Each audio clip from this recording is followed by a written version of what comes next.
이렇게 성경 보도록 하겠습니다. 성경은 마태복음 5장 38절로 42절까지의 말씀입니다. 성경은 신약성경 마태복음 5장 38절로 42절까지의 말씀, 제가 한 절 읽고 여러분들이 한 절 읽고 교독하도록 하겠습니다.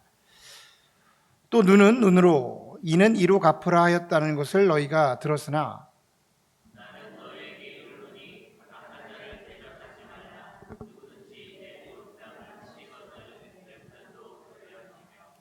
또 너를 고발하여 속옷을 가지고자 하는 자에게 겉옷까지도 가지게 하며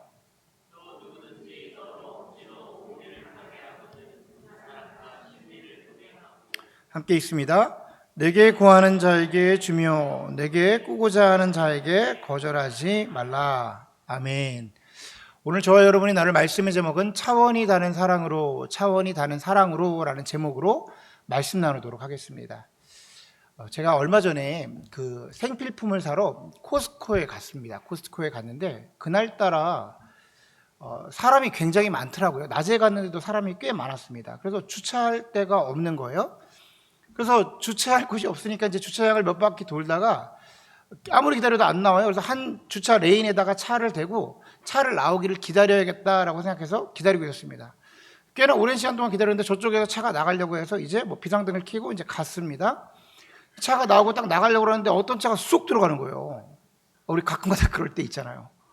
쑥 들어가는데 보니까 그 흑인 친구인데, 젊은 친구인데 행색이 별로 이렇게 안 좋아 보이고 차가 너무 오래돼서 뭐 도색도 막 벗겨지고 그런 차예요. 그 친구가 눈을 빤히 보면서 쑥 들어가 버린 거예요. 제가 크락션을 그냥 꽝 끊임없이 꽝 누르고 막 이제 화를 내고 창문을 내리고 막 토해내고 싶었으나 아무런 말을 하지 않았습니다. 아무런 말 하지 않고 그냥 그가 딱 들어갈 때 진짜 화가 났죠. 그 상황 여러분 가끔 다 겪을 때 있잖아요. 화가 났지만 거기를 유유히 지나가서 다른 레일에서 기다리다가 주차를 했습니다. 제가 아무런 행동도 하지 않았습니다. 근데 사실 아무런 행동을 하지 않은 것은 아니고요. 속으로 이렇게 말했습니다. 그래, 평생 그렇게 살아라 이 새끼야. 그러니까 네가 그렇게 사는 거야. 어? 너 같은 것들은 상종을 하지 말아야 돼. 제가 입으로 꺼내기까지는 않았는데 좀 창피하지만 속으로 정말 그렇게 말했습니다. 제가 목사가 되었는데 크게 바뀌지 않았더라고요. 제가 크게 바뀌지 않았더라고요. 근데 제가 이 시점에서 여러분에게 질문을 하나 드려보겠습니다. 그러면 제가 정말 바뀌지 않은 건가요? 제가 얼마 전에 글을 읽다가 좋은 글귀를 하나 읽었습니다. 그 글귀는 이런 거였어요. 보통의 사람들은 거의 다 비슷하대요. 특별하게 특별한 사람도 없고 특별히 안 좋은 사람도 대단한 사람도 없다는 거야. 그래서 굉장히 이상한 행동을 하는 사람을 만나거나 이상한 일을 당했을 때 크게 반응하지 말랍니다. 그 사람에게 해코지 하지 말래요. 무슨 얘기를 하지 말라는 거예요. 왜냐하면 모든 사람들이 이미 알고 있다는 거예요. 보통 사람들이 다 이미 비슷비슷한 사람들이 살아가서 감각적으로 우리가 흔히 커먼센스, 상식을 말할 때 커먼의 센스잖아요. 모든 사람들이 이미 알고 있다는 거예요. 저 사람 이상하구나. 내가 말하지 않아도 모든 사람이 이미 알고 있대요. 그러니까 굳이 가서 말을 하고 사이다 발언을 하고 그렇게 발언했을 때 속이 시원할 수는 있어도 그렇게 해서 문제만 더 커진다라는 겁니다. 물론 그의 자녀들이거나 아이들이면 뭔가를 알려줘야 되는데 그렇지 않고 이미 성인이라면 굳이 말해봤자 일만 커질 뿐이지 굳이 그 사람이 말하지 마라. 모든 사람들이 이미 다 알고 있다. 그렇게 넘어가는 것이 어른이다라는 거예요. 저 나름대로 말이 된다라고 생각했습니다. 그래, 그런 상황을 겪으면 괜히 문제 일으키지 말고 넘어가고 피하는 게 상책이지. 그런 시점에서 본다면 저는 정말 많이 바뀌었습니다. 예전에 여기 설교할 때 막 다 말할 수는 없지만 예전에 진상이었거든요. 막 그런 일들 당하면. 그런데 넘어가는 거잖아요. 넘어가고. 그리고 그게 올바른 어른이고 성숙한 어른이라고 말하는데 왜 마음은 계속 찝찝할까요?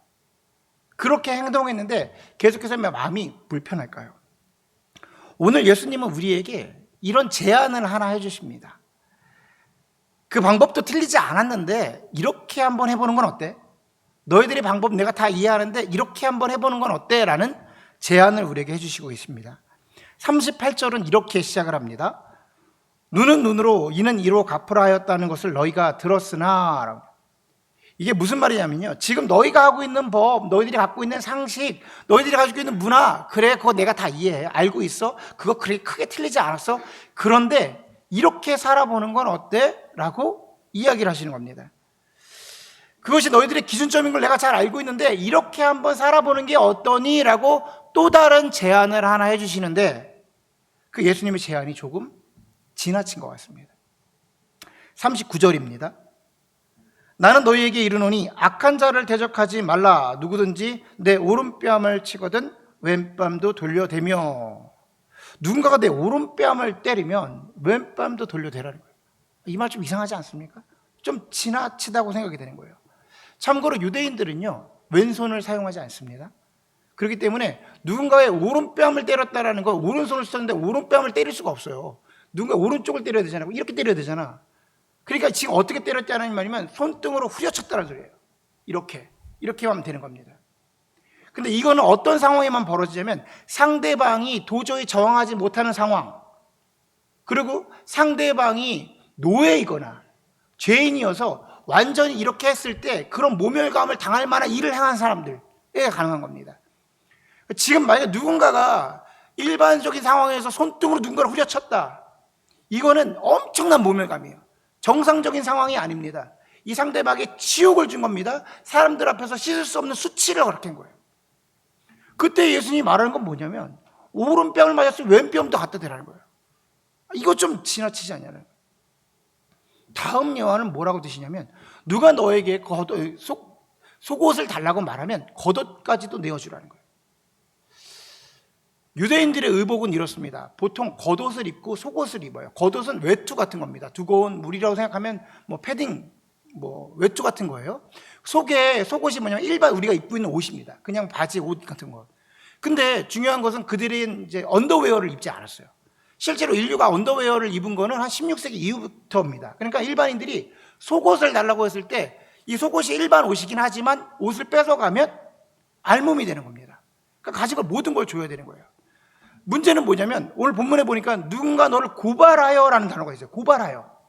이게 어떤 상황이냐면 당시 유대 법으로는 이 겉옷은 다들 다 못 살아서 겉옷은 이불과 같이 사용을 했어요. 밤에 이 이불같이 밤에 이게 없으면 너무 추워서 일교차가 심해서 몸이 아플 수도 있고 안 좋은 상황이 벌어져서 율법에 뭐라고 기록했냐면 겉옷은 해가 지기 전에 갖다 주어야 됩니다. 그러니까 지금 본문에 나와 있는 내용은 뭐냐면 누군가가 그 속옷, 겉옷은 어쩔 수 없으니까 법적으로 고발해서 무고한 사람에게 죄를 씌워서 그 옷을 뺏어가는 상황입니다. 그러니까 당신의 재산, 이거 뺏으면 알몸이 되는 거잖아요. 당신의 모든 재산을 다 뺏어가려고 할 때 예수님이 뭐라고 말하면 그럼 겉옷까지도 줘, 그런 거예요. 이게 너무 좀 심하잖아요. 세 번째 비유는 뭡니까? 누군가가 나에게 오리를 가자고 하면 십리를 같이 걸어가라는 겁니다. 그러면 이 글을 읽으면 오리 걸으면 십리도 걸을 수 있지, 같이 가주면 되지, 이렇게 생각할 수 있지만 앞에 담겨있던 단어가 뭐냐면 억지로라는 단어가 있어요. 억지로. 이 억지로가 헬라어 원어를 찾아가면 무슨 뜻이냐면 노예에게 강제로 일을 시키다라는 뜻이에요. 그러니까 노예에게 강제로 일을 시키거나 군인이 강제로 일을 부여시켜서 시키는 일인 거예요. 당시에는 이런 거 로마에 있었잖아요. 로마 군인이 지나가는 사람을 부르는 겁니다. 야, 너 일로 와. 그런데 불러오잖아요. 그럼 아무런 일이 잘못한 게 없는데 불러가지고 너 지금부터 이 짐 가지고 저 오리 들고 가. 그러면 오리면은 한 1.2마일, 3마일 정도 되거든요. 그러면 그 땡볕에 물건을 들고 내가 아무런 잘못한 것도 없고 그러할 이유가 없는데 들고 오리를 가는 거예요. 여러분 이게 얼마나 불합리합니까? 우리가 생각해 보세요. 지나가는데 경찰이 갑자기 빼빼빼 해가지고 차를 갖고 와가지고 너 일로 오라고 그런 다음에 이 물건 갖고 쫙 들고 가라고 그랬어요. 그럼 우리가 어떻게 하겠어요? 노발대발하고 당신이 뭔데 나한테 이걸 시키냐고 그러고 난리도 아니겠죠. 당시 이스라엘은 로마의 식민지에 있었기 때문에 그런 불만을 가질 수는 없습니다. 이런 일을 했던 사람이 누구냐면 우리 구레네 사람 시몬 있잖아요. 구레네 사람. 밤에 갑자기 예수님 십자가를 짊어지고 가실 때 로마 군인이 부르는 거야. 너 저 짐 대신 짊어져.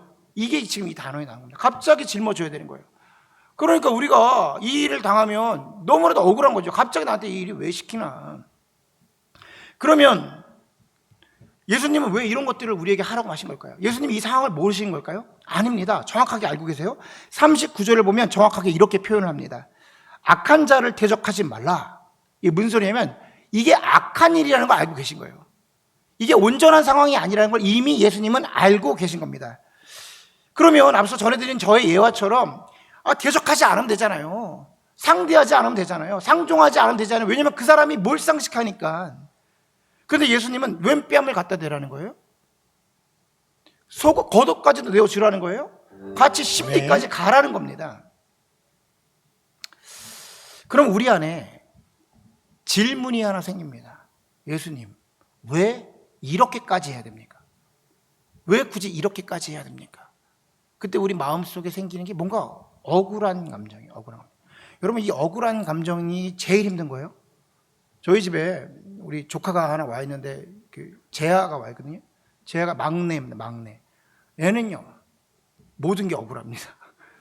우리 집에 걔가 제일 많이 하는 말, 왜 나만 그래야 되는데, 왜 나만 그러는데, 억울한 거죠. 왜 누나만 하는데, 왜 누나는 되고, 왜 고모부만 하는데, 왜 나는 안 되는데, 억울한 거예요.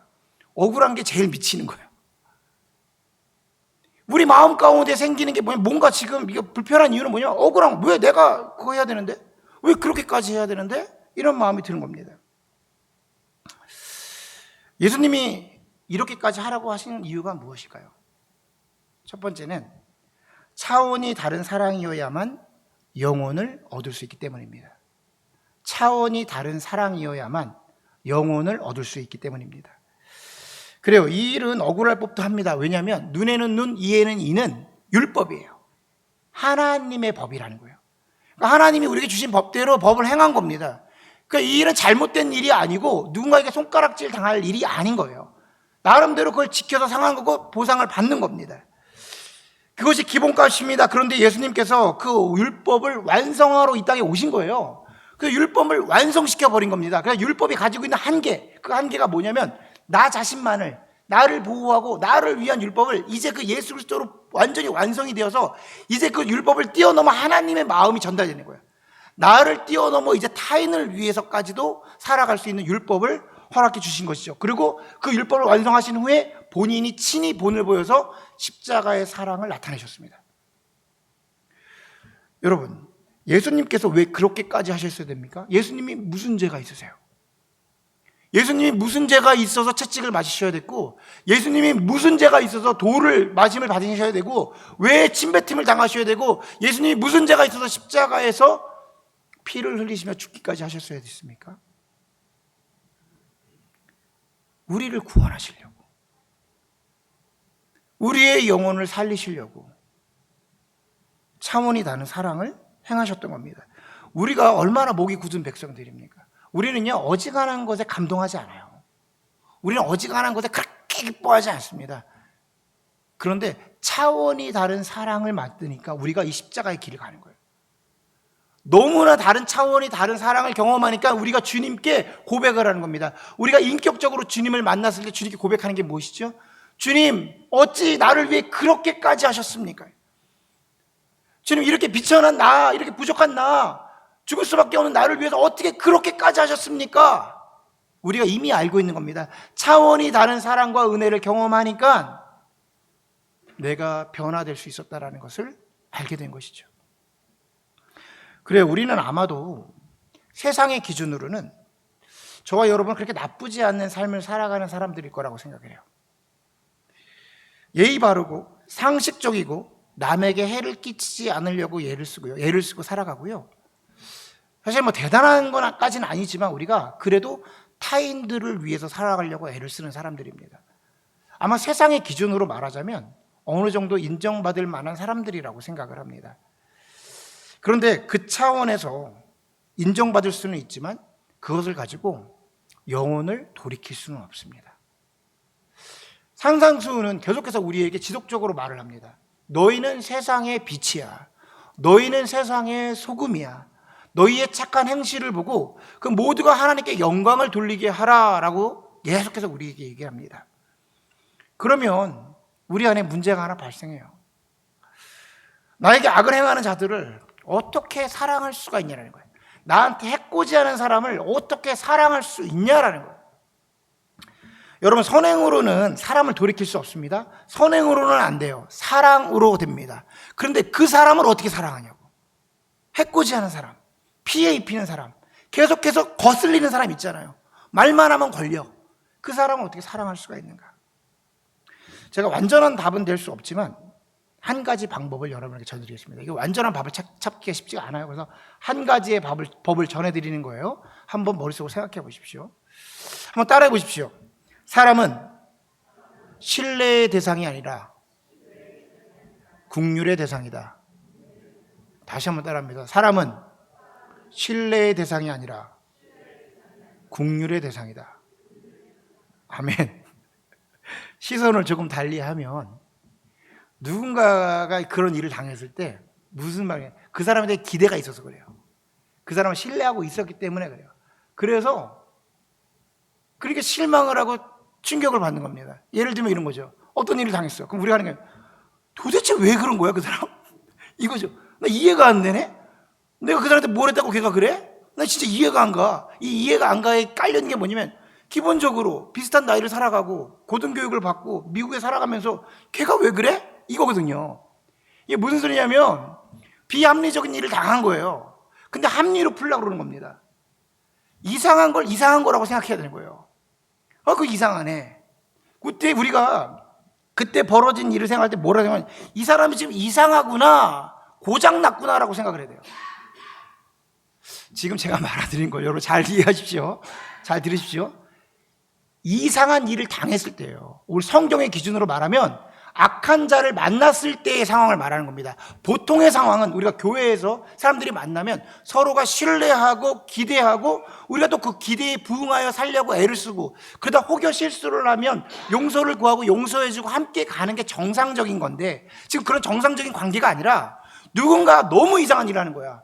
뺨을 때리거나 누군가의 송사에서 제사를 가져가려고 이상한 일들이 발생했을 때 뭐라고 생각해야 되냐면 이 사람이 지금 이상하구나를 생각해야 돼요. 고장났구나, 문제가 발생했구나라고 생각을 하고 여겨야 됩니다.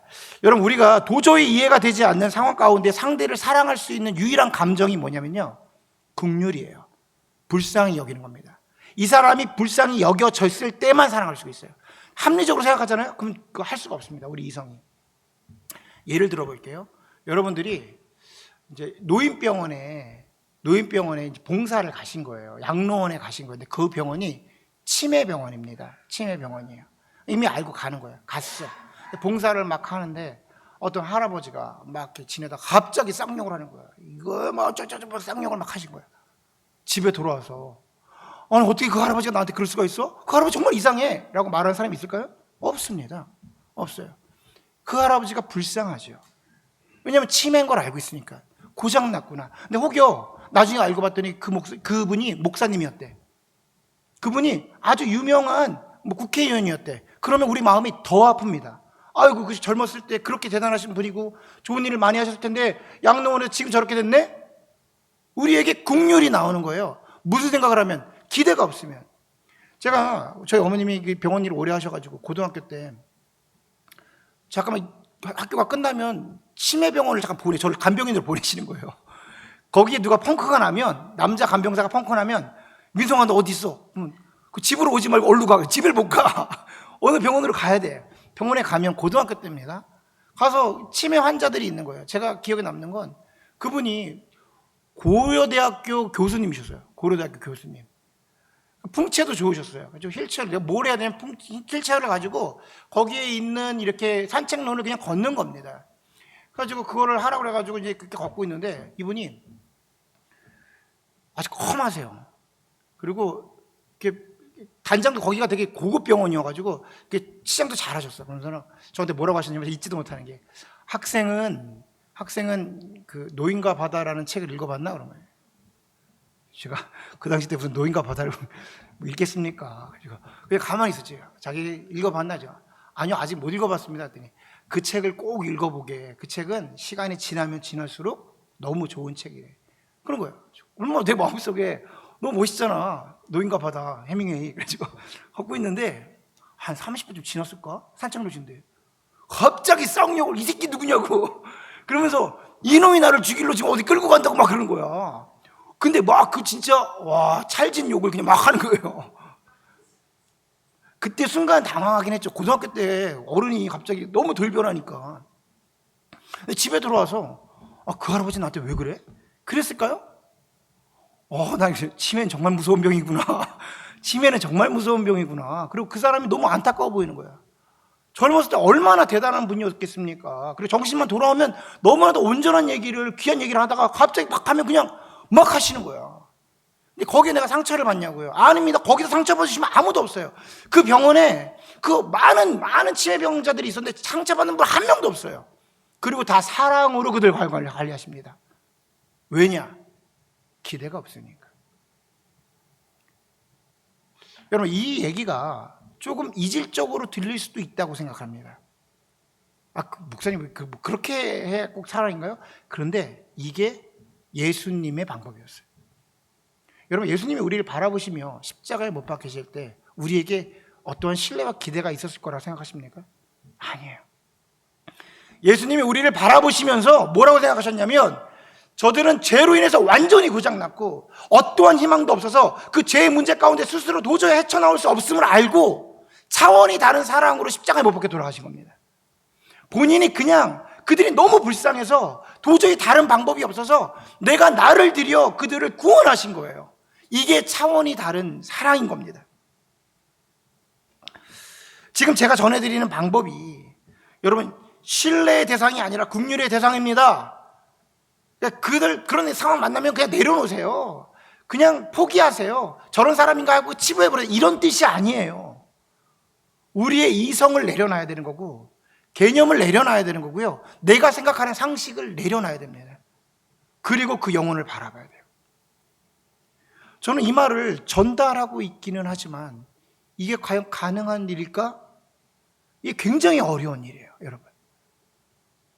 그래서 우리는 성령 하나님께 구해야 됩니다. 성령 하나님 도와주십시오. 그리고 성령 하나님 지금 하나님께서 바라보고 있는 저 사람의 시선을 내게 허락해 주십시오. 그래서 내가 주님이 저 사람을 사랑하는 것처럼 나도 사랑하게 해주세요. 예수님께서 우리에게 정말 기대가 있으셨다면 십자가에 달리시지 못하셨어요. 예수님이 정말 사람에게 기대가 있으셨다면 십자가에 달리시지 못하셨어요. 왜냐? 기대가 있었다면 어떻게 예수님에게 호산나 호산나 찬양하던 사람들이 3일 후에 침을 뱉을 수가 있습니까? 예수님을 3년 동안 쫓아다니는 제자들이 어떻게 예수님을 떠날 수가 있겠어요? 저와 여러분이 마찬가지였다라는 겁니다. 크게 다르지 않다라는 거예요. 우리가 지금은 뭔가 뭐 달라진 것 같지만 사실은 주님의 엄청난 사랑으로 그러했던 우리를 지금 이렇게 영혼을 돌이키신 거죠. 여러분, 우리는 선행을 해서 세상에서 인정받을 수는 있지만 사람을 돌이킬 수는 없습니다. 그렇기 때문에 사랑을 해내야 되는데 그 사랑은 긍휼이 나올 때만 가능한 거예요. 우리에게도 앞으로 인생을 살아가면서 많은 사람이 손가락질할 수 있습니다. 험한 일을 당할 수도 있고 세상에 이상한 사람들이 꽤나 많습니다. 살다 보니 꽤나 많더라고요. 그게 때론 내가 될 수도 있고 여러분이 될 수도 있고 누군가가 될 수도 있죠. 그때 우리가 기대로 바라보는 것이 아니라 이 사람 가운데 나를 구원하신 하나님이 저들도 구원하신 하나님이시고 예수님께서 그리하신 것처럼 그 놀라운 은혜를 경험한 우리가 저들에게도 그 은혜를 흘려보낼 수 있는 사람이 되어야겠다라고 다짐하셔야 됩니다. 여러분, 우리가 은혜에 반응하는 저와 여러분이 되었으면 좋겠습니다. 그냥 때에 따라 들려오는 순서에 따라 들려지는 강의 설교니까 오늘 이걸 듣나 보다 생각지 마시고 아마 이 설교를 들을 때 예전에 여러분들이 당하셨던 생각지 못했던 불의하고 억울했던 일들이 떠올리셨을 수도 있었을 것 같아요. 그 대상자가 떠올랐을 수도 있다고 생각을 합니다. 그때에 우리가 마음속으로 그 사람에게 어떤 기대를 내려놓고 주님이 차원이 다른 사랑으로 우리를 회복시키시고 온전케 하시고 돌이키신 것처럼 내가 앞으로 그때는 잘 넘기지 못하는지 모르지만 앞으로는 그 사랑으로 그들에게 다가가 봐야겠다. 바라기는 그 다짐 가운데에 하나님이 함께 하셔서 우리를 통해서 많은 영혼들이 주님께로 돌아오는 놀라운 역사가 있기를 간절히 소원합니다. 아멘. 아멘. 우리 이 시간에 함께 찬양하도록 하겠습니다.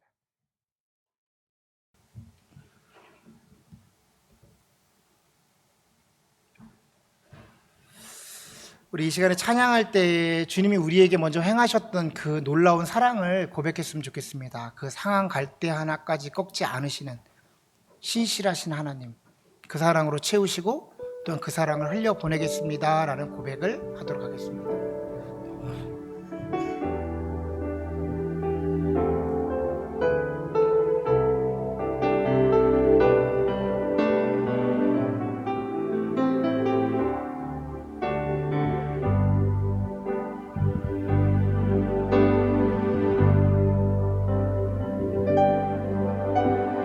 아버지 사랑 내가 노래해,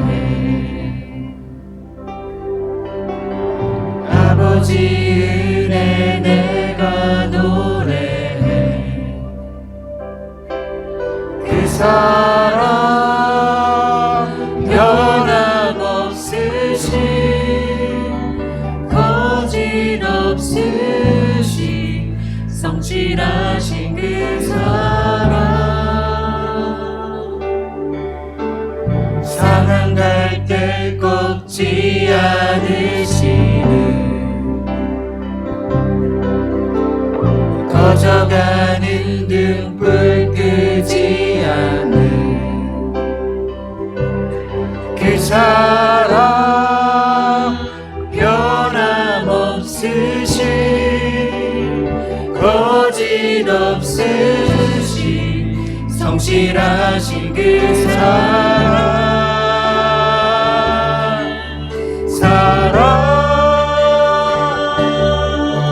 그 사랑, 날 위해 죽으신, 날 위해 다시 사신 예수 그리스도, 다시 오신 그 사랑, 죽음도 생명도 천사도 하늘의 어떤 권세도 끊을 수 없는 영원한 그 사랑 예수. 아버지 사랑, 아버지 사랑 내가 노래해, 아버지 은혜 내가 노래해. 그 사랑 변함없으신 거짓 없으신 성실하신 그 사랑, 상한 갈대 꺾지 않으시는, 꺼져가는 등불 끄지 않는 그 사랑, 변함없으신 거짓 없으신 성실하신 그 사랑,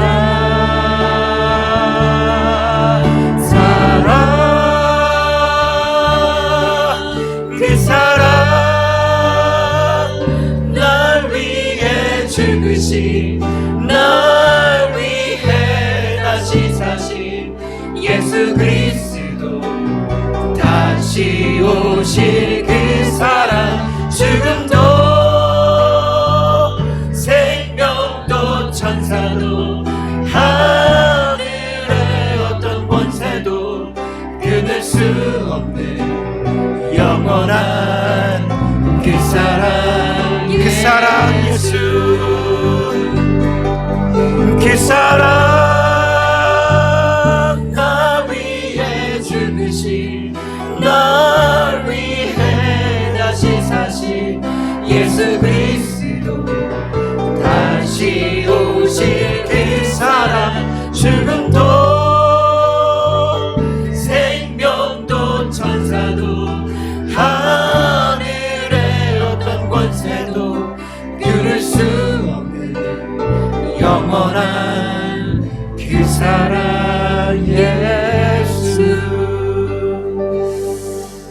그래요. 우리가 고백한 것처럼 우리는 이미 그 어떤 것도 끊을 수 없는 그 주님의 차원이 다른 놀라운 사랑을 경험한 자들입니다. 사실 어떠한 희망도 없었습니다. 어둠 가운데 있었고 절망 가운데 있었습니다. 죄의 문제를 해결하지 못하여 사망으로 가고 있던 우리에게 세상도 감당하지 못할 차원이 다른 사랑으로 우리를 건져주신 주님이십니다. 먼저 이 시간에 주님 감사합니다. 주님이기에 우리가 이 자리에 있고 주님이셨기에 우리가 이 자리에서 하나님의 자녀라 가히 말할 수가 있습니다. 주님, 그 사랑을 입은 자로서 우리에게 맡겨진 영혼들이 있음을 압니다. 주님, 나의 한계에 머물지 않게 하시고 그때그때 어렵지만 힘들지만 성령 하나님, 그들을 신뢰의 대상으로 보는 것이 아니라 사랑의 대상이요 긍휼의 대상으로 보기를 원합니다. 아버지 하나님의 사랑을 우리에게 허락해 주셔서 그들에게 다가갈 때 우리의 발걸음이 손길이 지치지 아니하고 힘들지 않도록 주님 그 힘을 공급하여 주옵소서. 세상의 선행이 아니라 사랑으로 영혼을 불러일으키는 그런 우리 참 좋은 교회요 모든 성도들 되게 하여 주시옵소서. 우리 함께 기도하도록 하겠습니다. 아버지, 쉽지 않은 다짐을 합니다.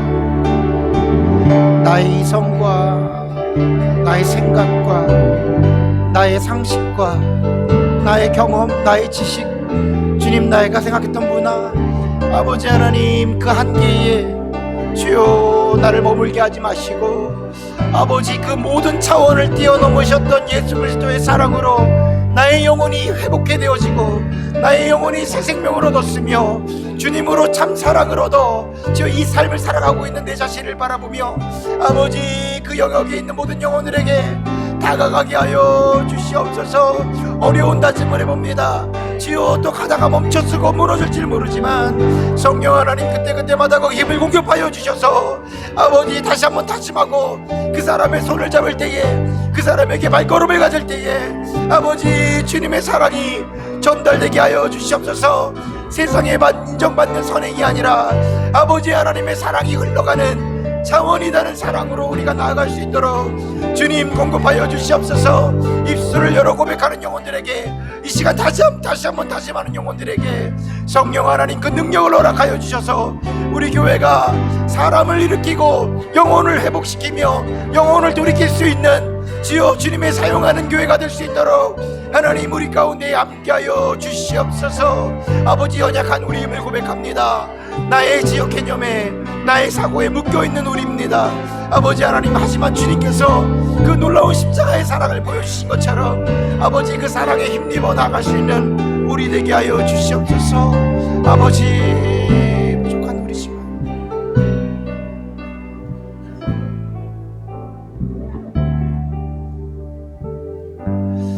사랑의 주님, 이 시간 우리가 다짐은 해보지만 또 겁이 납니다.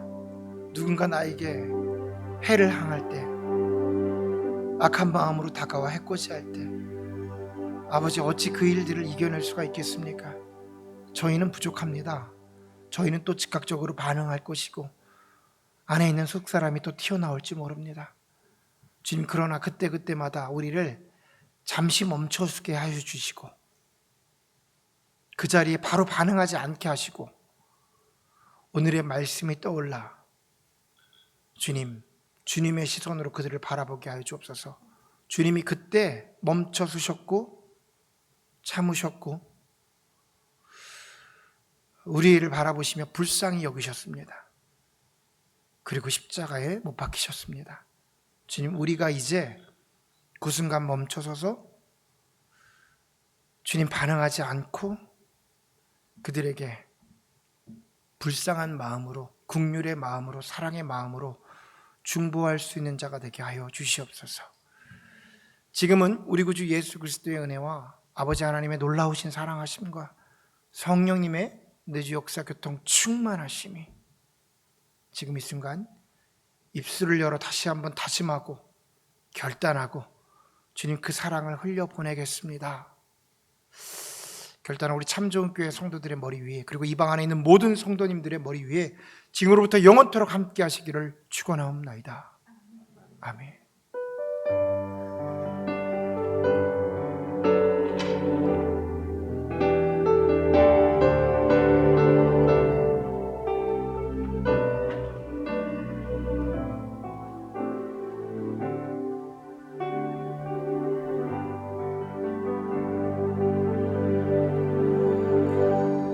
아멘. 우리 예배 참여하신 여러분 주님의 이름으로 환영합니다. 이번 주 친교는 우리 채림, 예미 가정에서 섬겨주셨습니다. 우리 친교하면서 함께 인사 나눠주시기 바랍니다. 우리 돌아오는 금요일은 이제 월간 부흥회로 진행이 됩니다. 우리 교회에서 금요일마다 이제 월마다 한 번씩 부흥회를 하는데 이번 주 함께 8시에 참여해 주셔서 함께 은혜를 이어가는 시간 갖도록 하겠습니다. 다음 주 주일 예배는 예배 후에 예배를 마치고 우리가 비치데이를 갖기로 했습니다. 박수. 이게 뭐 하는 거냐? 예배를 제가 여름이어서 설교를 간단하게 하려고 애를 쓰고 있습니다. 그래서 간단하게가 표현 이상하네요. 예배를 마치고 가까운 우리 바닷가에 가서 함께 친교하고 아이들도 수영하고 바다를 즐기는 시간을 갖도록 하겠습니다. 가까운 바다가 어딘가 이렇게 우리 물어봤더니 우리 캐티 집사님 요양원 근처에 아주 좋은 바다가 있더라고요. 한 40분 정도 걸리는 것 같아요. 거길로 이동하는데 제가 이제 구체적인 주소는 전해드리겠지만 다음 주에 그런 행사가 있다. 그래서 다이어트 하실 분들은 빨리 다이어트를 하시고 준비를 하시고 오셔라. 그래서 함께 친교의 시간 갖도록 하겠습니다. 내가 뭐 그런 데를 가라고 생각하지 마시고 뭐 바다에 들어가는 거 아니니까 우리 바다에서 여름에 바다를 좀 보시는 것도 삶을 이제 좀 여유롭게 지낼 수 있잖아요. 그리고 주님이 창조하신 바다를 바라보시면서 또 우리가 친교를 나누는 시간 갖도록 하겠습니다. 제가 가니까 비가 올 수도 있음을 기억하시고 비가 오는 바다 좋잖아요. 또 그 나름대로 이동은 꼭 하겠다. 그렇게 준비하시면 되겠습니다.